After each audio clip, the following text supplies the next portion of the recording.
Thank you. First, I'll talk a little bit about some concerns in this bill and generally about the protection of human life and the unborn. So I rise today in memory of the over 60 million babies that have been killed through abortion since the Supreme Court's disastrous decision, Roe v. Wade. As a nation, we have taken extraordinary steps to protect public health and save lives amid the coronavirus outbreak, but there's a huge contradiction when it comes to protecting human life in the womb. Protecting all human life should be a bipartisan issue.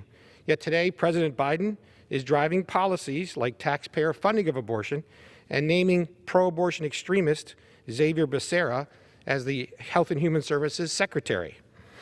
As recently as 2012, President Biden restated his long-held view that human life begins at conception. He said, and I quote, "With regard to abortion, I accept my church's position that life begins at conception," close quotes. Well, it's not only a religious belief, but it's also a scientific fact that human life begins at conception. Thanks to modern scientific advancements, we now can visually see and know the personhood of preborn children. Doctors can operate on babies in the womb to save their lives. We know a preborn baby's heart starts to beat at about 6 weeks. Nails begin to form at 10 weeks, and babies have fingerprints by 13 weeks. It's time to give a voice to the voiceless. It is time for the law to acknowledge the dignity of the preborn babies who are the most helpless among us. I urge my fellow members of Congress to join me in defense of all human life, standing up for all human life. I urge President Biden to actually enact his personally held views that he acknowledges that it begins at conception. I think we actually all know that. It's a scientific fact. And when it takes to this bill, on the reconciliation bill that's coming up, there are pro-life concerns in this bill.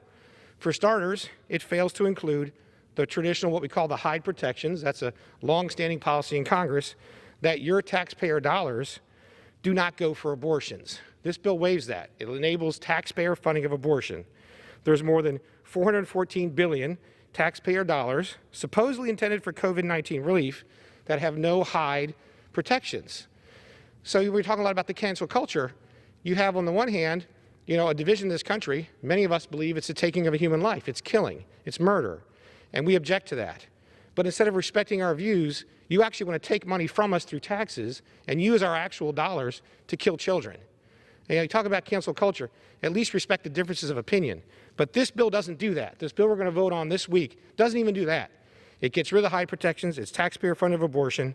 It also requires taxpayers to subsidize health plans that potentially cover elective abortions.